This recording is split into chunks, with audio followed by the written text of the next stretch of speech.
Life is a beautiful script to be discovered and unraveled.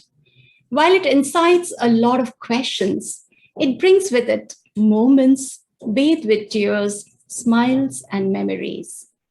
With time, tears dry out, smiles fade away, but memories last forever. Welcome, ladies and gentlemen, to Dr. Tapaswini's Corner, and that's me. No matter how hard the past may be, one can always begin again. Life always offers us two choices: either continue to sleep with your dreams or wake up and chase them. Well, that's what you will find in the story of our today's cancer survivor, Dr. Florence Almeida. You are a critical care specialist and a budding health entrepreneur from Goa, making healthcare affordable and reliable, getting home care to the doorsteps, and facilitating healthcare at the workplace have been your motto. Besides working on health, music, exploring the various facets of nature, and understanding the nuances of Hindu scriptures have been hobbies close to your heart. Welcome, Dr. Florence, to the show. It's indeed our pleasure to have you on the program today. Thank you so much, ma'am. Great pleasure for me to be invited like this on this platform. Let me take this opportunity, what you've given me, to give the best out of what I know of life. Great, Florence.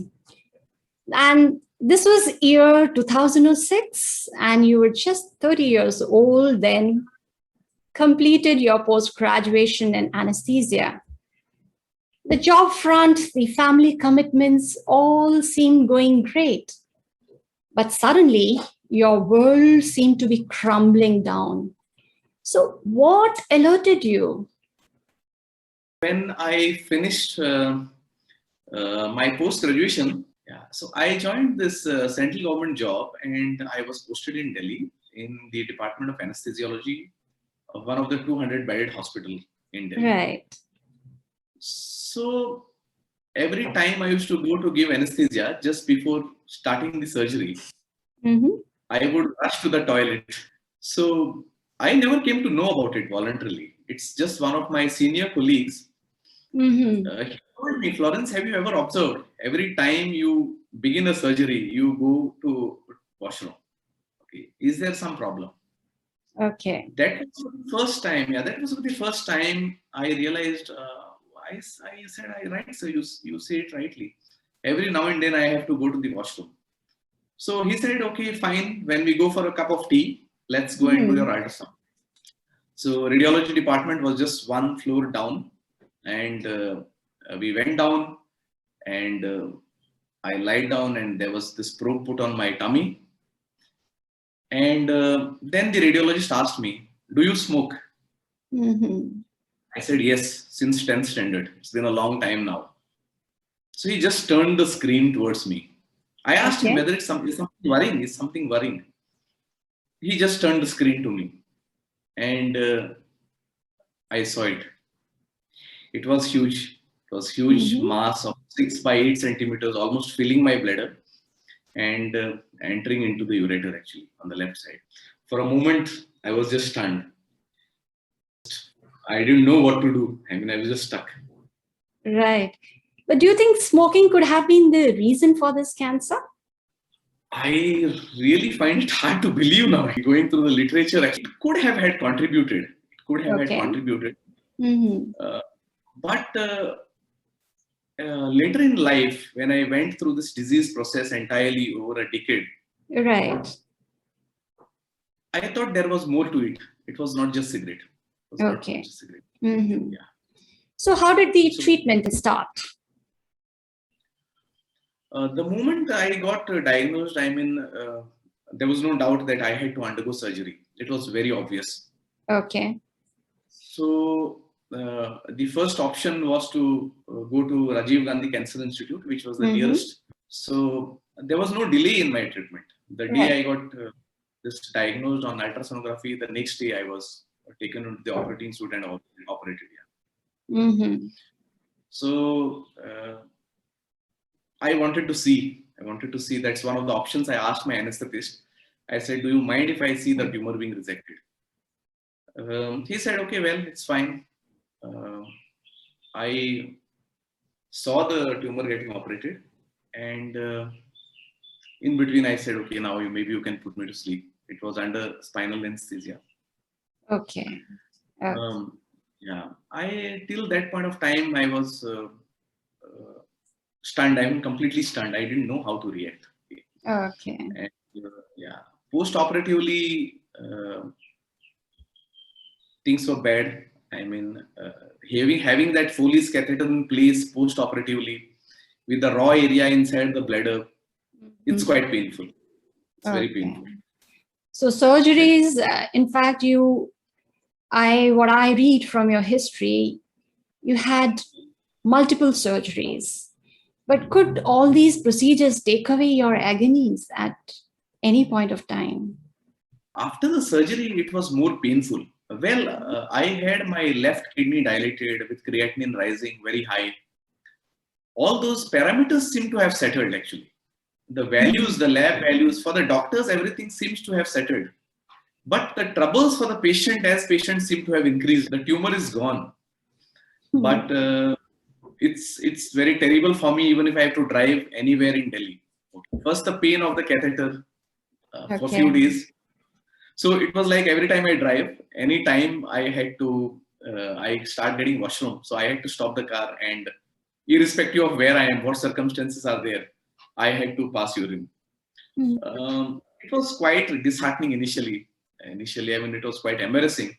Okay, so with so many treatment failures and the disease coming back almost 6 times in a 6-year span, did you ever feel that God was really being tough and unfair to you?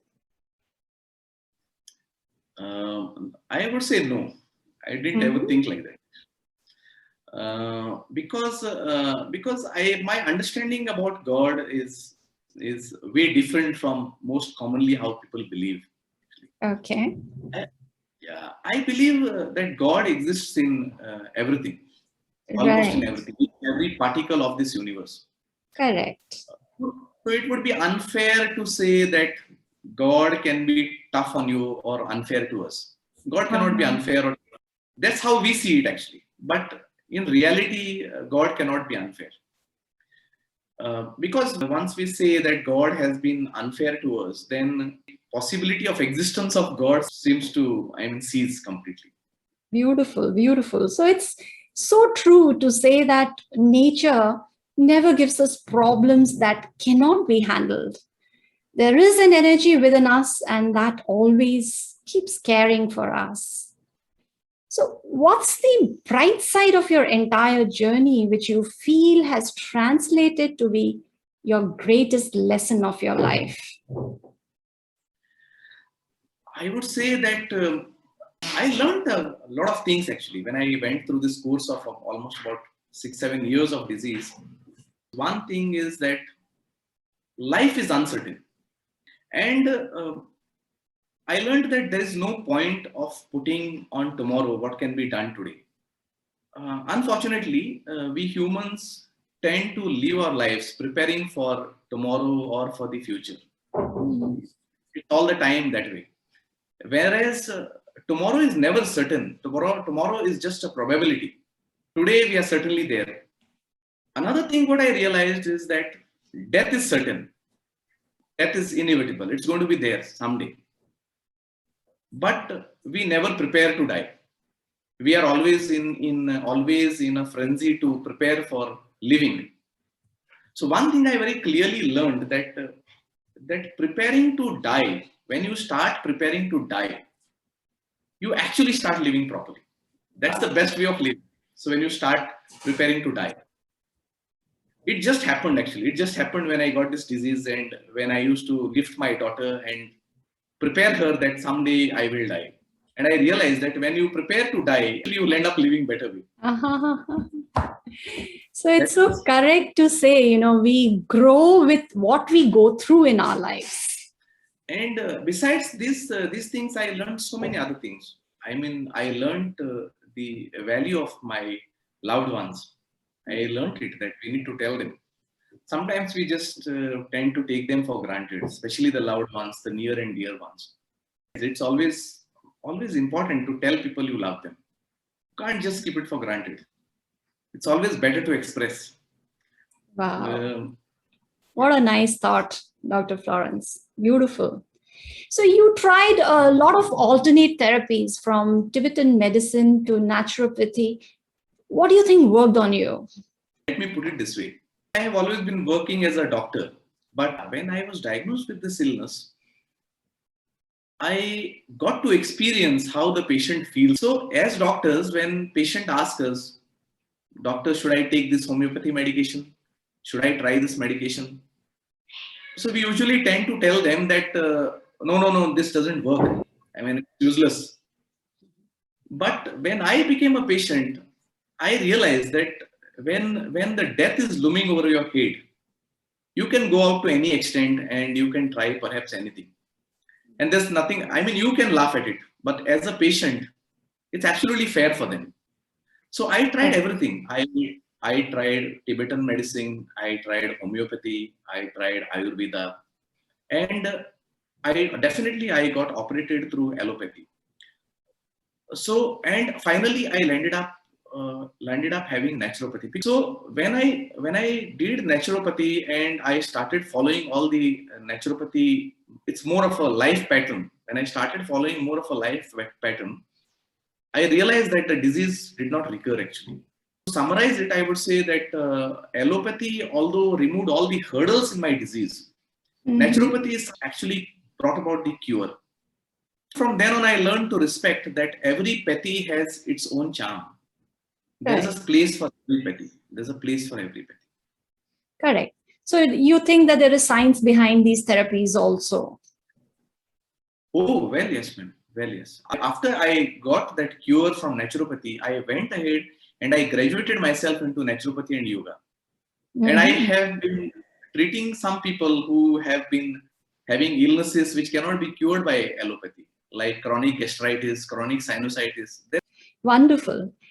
Dr. Florence, you are also very fond of music. So what do you think music as a therapy, and what type of music plays in you when you are in blue? Music is, I would say that every person should either learn to play music or at least listen music.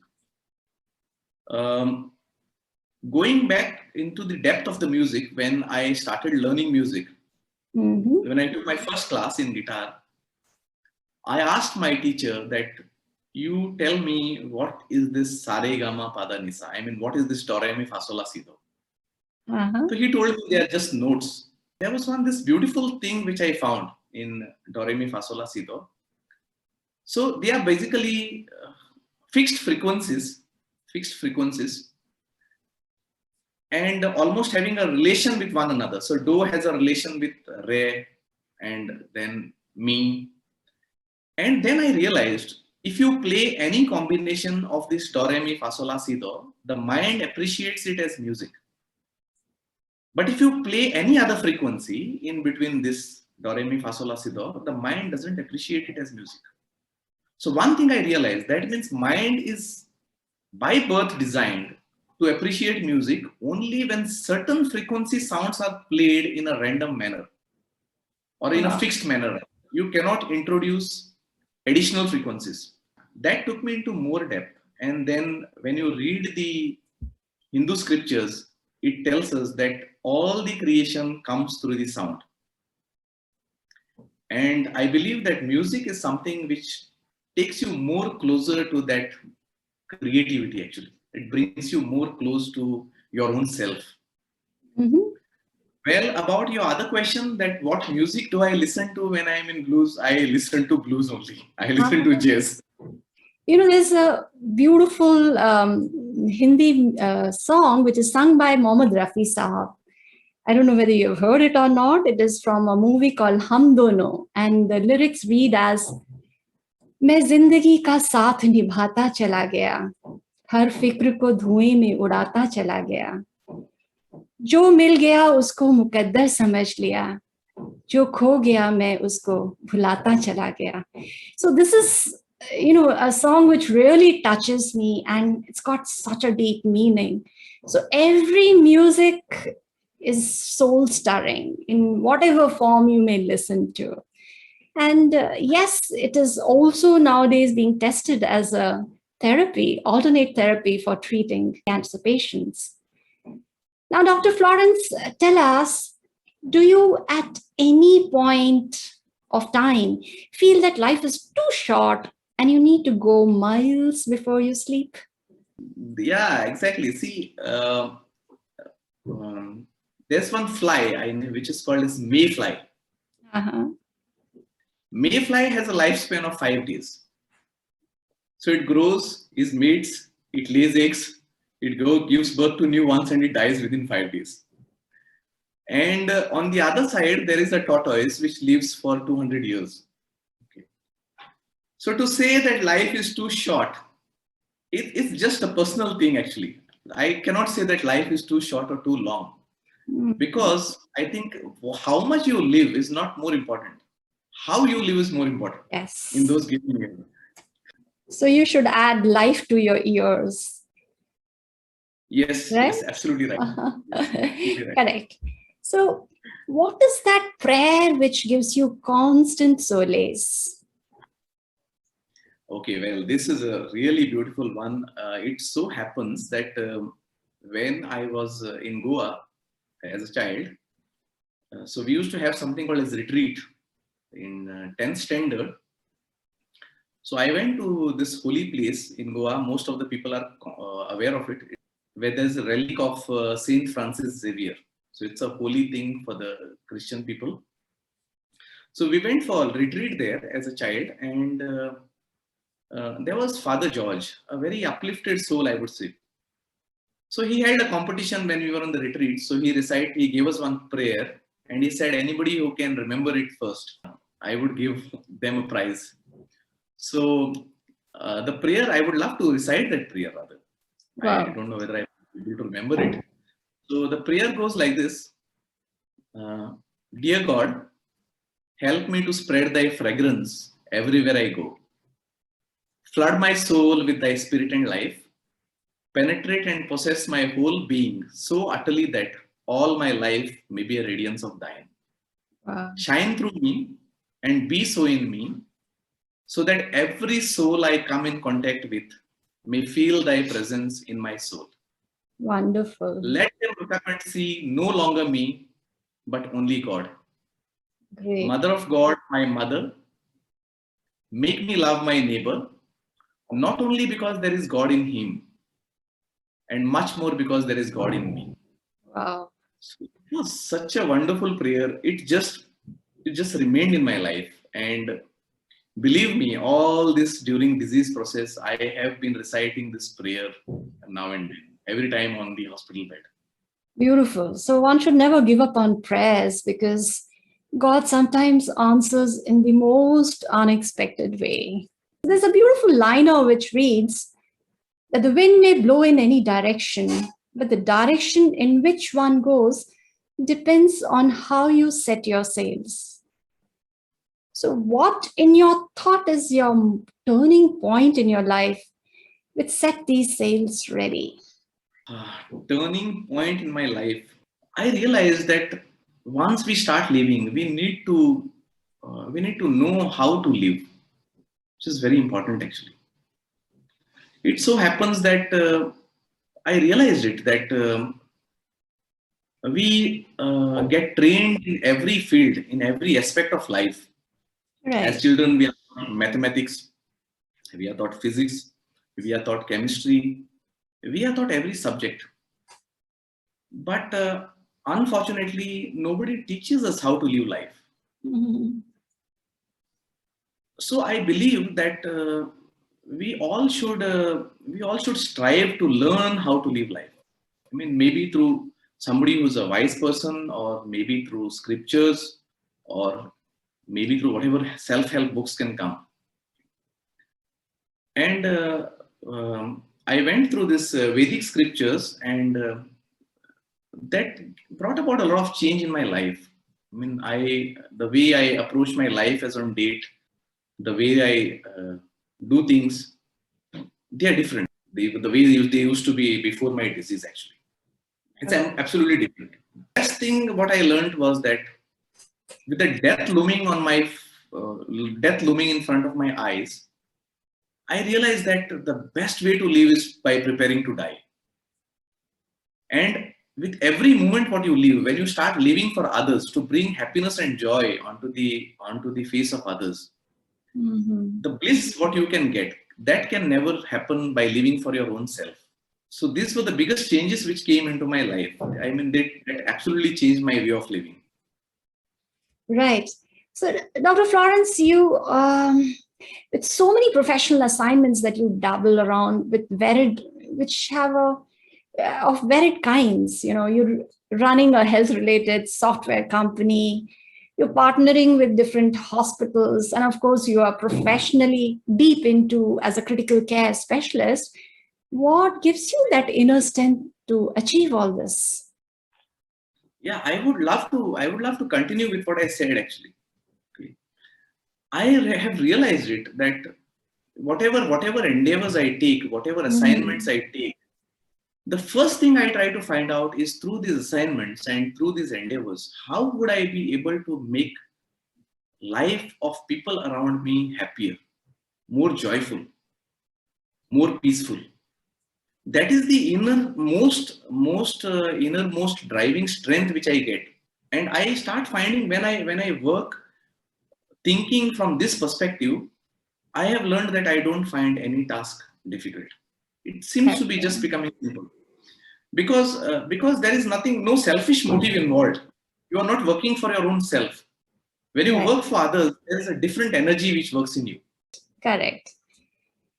So the best use of your imagination, when we run our imagination, one, we can run it for creativity, but the worst use of imagination is when you translate into anxiety.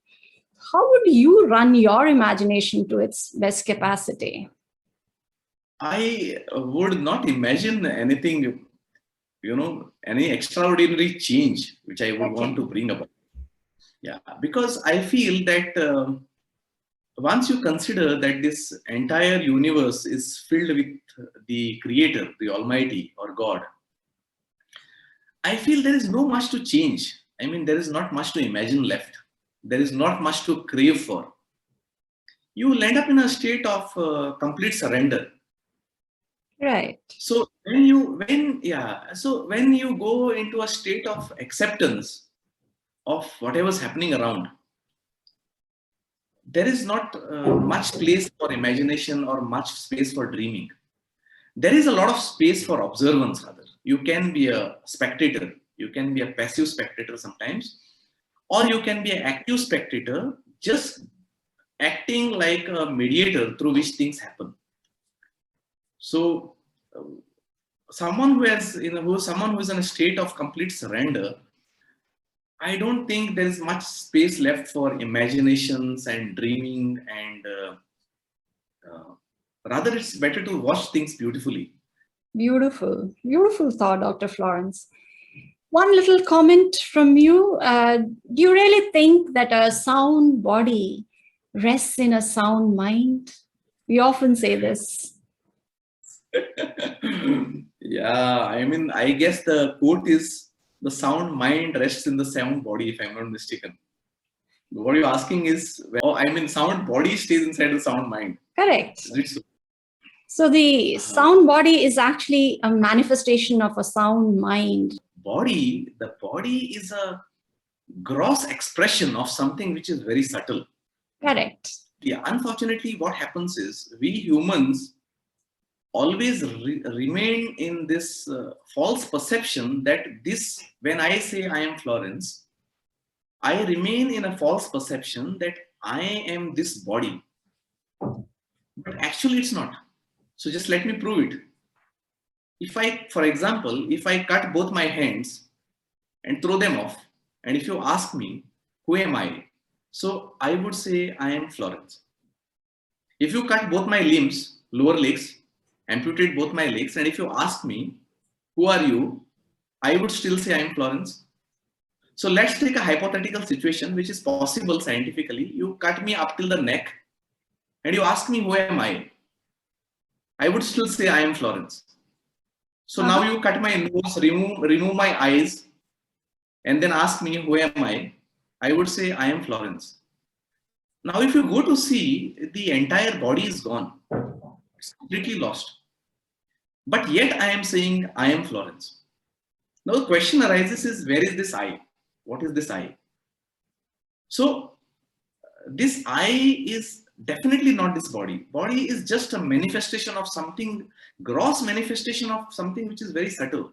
So I used to believe earlier that in a strong body remains a healthy mind. True, true. But I have realized, if you are well connected to this source, this body is the instrument through which you actually can connect to the source, which is much, much more subtler. I mean, your mind actually will design your body rather. That's how I would say it.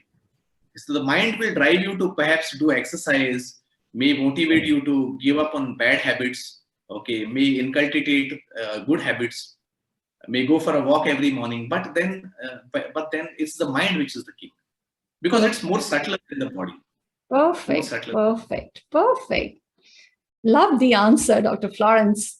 Now, if we were to ask you, what are your keys to happiness? What would they be like? Oh,